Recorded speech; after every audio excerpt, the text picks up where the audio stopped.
नजदीक से देख लीजिए। मैं आपकी जेब काटने नहीं आया हूँ, कुछ बेचने नहीं आया हूँ, कुछ मांगने नहीं आया हूँ, किसी को वोट देने या दिलवाने भी नहीं आया हूँ। आपका दिमाग खुल जाएगा तो आपका नेता का भी खुलेगा, और नहीं खुलेगा तो चौराहे पे पिटेगा भी।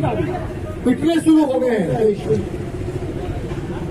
इसमें लिखा है हम भारत के लोग, भारत को एक प्रबुद्ध संपन्न समाजवादी तंत्रनिरपेक्ष लोकतंत्रात्मक गणराज्य बनाने तथा उसके समस्त नागरिकों को सामाजिक, आर्थिक और राजनीतिक न्याय, विचार अभिव्यक्ति, विश्वास, धर्म उपासना की स्वतंत्रता, प्रतिष्ठा अवसर की समता प्राप्त कराने के लिए तथा उन सब में व्यक्ति की गरिमा, राष्ट्र की एकता और अखंडता सुनिश्चित कराने वाली बंधुता बढ़ाने के लिए दो संकल्प होकर अपने संविधान सभा में आज तारीख 26 नवंबर 1949 ईस्वी मिति मार्च शुक्ल संवत सप्तमी 2006 विक्रमी को अदालत द्वारा इस संविधान को अंगीकृत अधिनियमित आत्मर्पित करते हैं।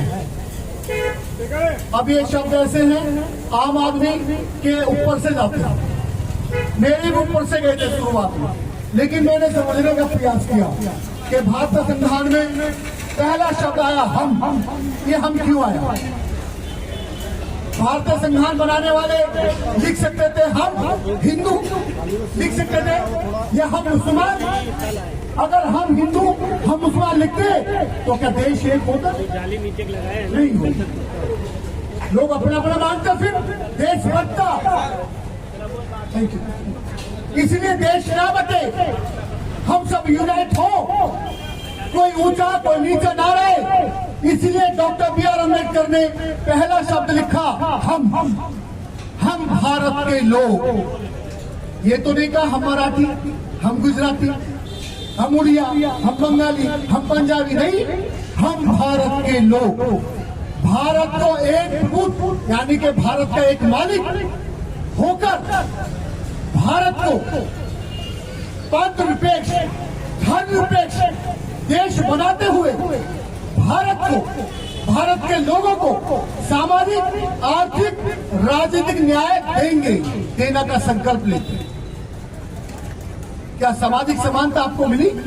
कुछ हद तक तो मिली। राइट, इस बस्ती में भी है, लोखंडवाला में भी, कुछ जगह नहीं मिली, यानी सभी जगह नहीं मिली। सामाजिक कब मिली? जब लिखा सामाजिक न्याय देंगे, आर्थिक न्याय देंगे, लेकिन क्या आर्थिक न्याय मिला?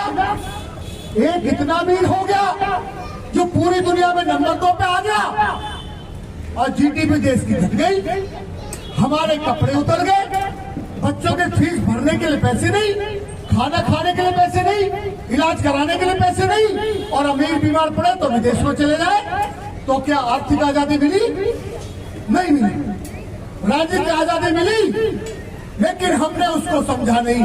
हमने वोट भेज दिया लड्डू में, जलेबी में, साड़ी में, कम्बल में, मुर्गे में, नौत में। कुछ लोग कह रहे होंगे ना हम ना देते, हम नहीं भेजते वोट। सोच कर देखिए, क्या आप जाति के नाम पर वोट नहीं करते?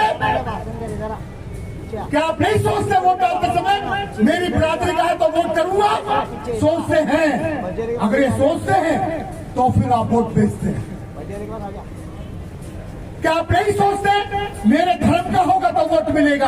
दूसरे धर्म का चाहे कितना भी अच्छा आदमी हो, लेकिन उसे वोट नहीं जाएगा, अपने ही धर्म के आदमी को वोट जाएगा। तो क्या आप वोट नहीं भेजते? अगर कोई आदमी दूसरे प्रदेश से यहाँ आ जाए, उसके साथ ये भाव रखते हैं नहीं ये तो बंगाली है, ये भैया है, ये पंजाबी है, तो क्या फिर आप संविधान के साथ धोखा नहीं करते? ये जो भावना है, ये भावना लोकतंत्र के लिए खतरा है, असली लोकतंत्र को आने से रोकती है। सही आदमी चुन के नहीं जाता। जाति धर्म के नाम पे भरवे तो चुने जा सकते हैं, लेकिन लीडर नहीं चुने जा सकते। उसके बाद में देश का संविधान विचार, अभिव्यक्ति, विश्वास, धर्म, उपासना की स्वतंत्रता देता है। 5 तरह की आजादी यहाँ हर आदमी अपने अनुसार जीना तय कर सकता है। वो चाहे नमाज पढ़े या पूजा पाठ करे गुरुवाणी का पाठ पढ़े या बुद्धम शरणम गच्छामि करे, लेकिन अपने तरीके से जीने का तय कर सकता है। हमारी कोई बहन हिजाब पहने नहीं पहने, ये आर्टिकल 27 उसको आजादी देता है। अगर यही आजादी नहीं होती तो मेरे जैसा आदमी नहीं बोल पाता, किसान आंदोलन नहीं होता और भारत नगर के लोगों को हक नहीं मिलता। इस आजादी की बदौलत हम बोल पाते हैं। और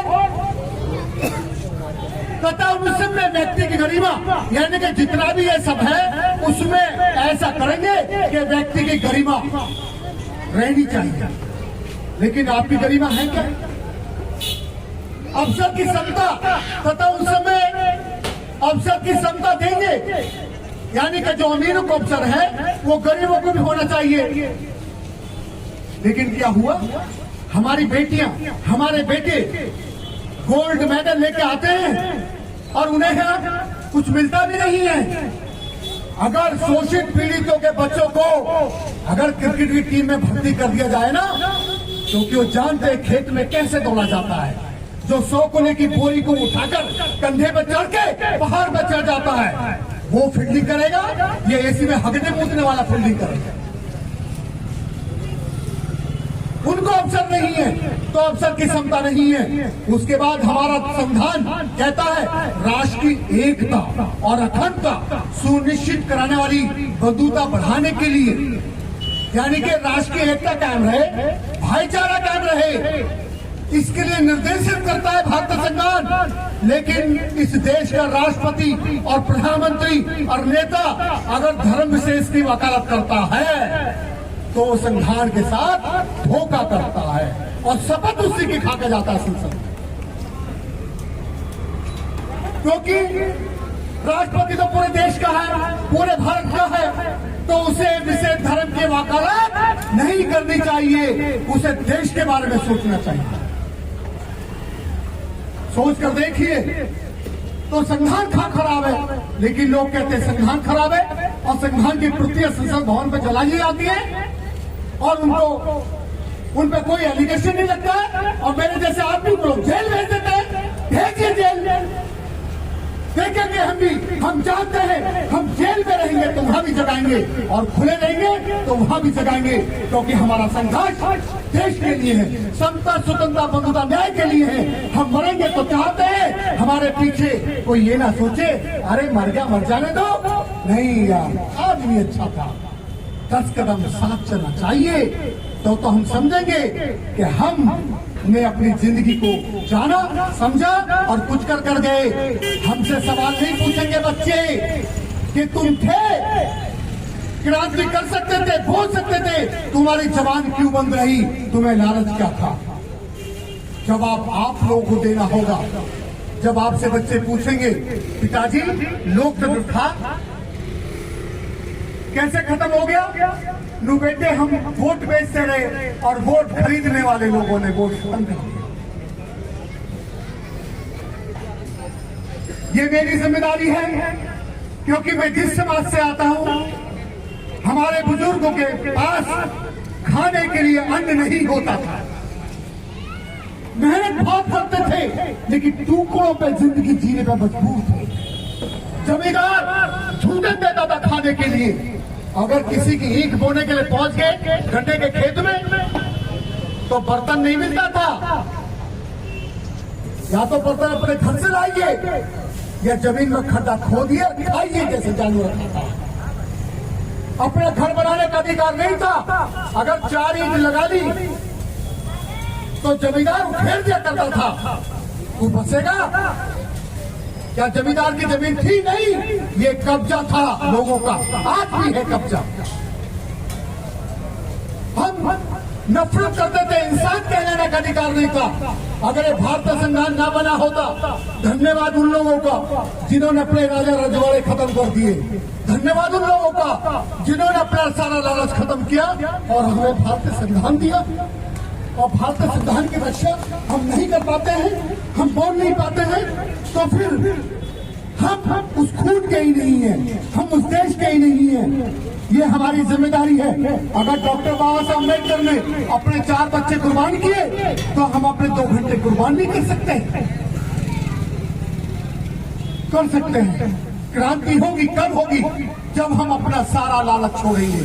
लालच तो रखना पड़ेगा, लेकिन बड़ा लालच रखिए, ऐसा लालच रखिए कि तुम्हें जिंदगी जीने में मजा आए। तुम जब सो बिस्तर पे तो तुम्हें करवट ना बदलनी पड़े, नींद नहीं आ रही, नींद नहीं आ रही। जब सोचा सोना है, सो गए और दिमाग में लगा दी घड़ी, उठना है तो उससे 15 मिनट पहले आंख खुल गई। ये है जिंदगी।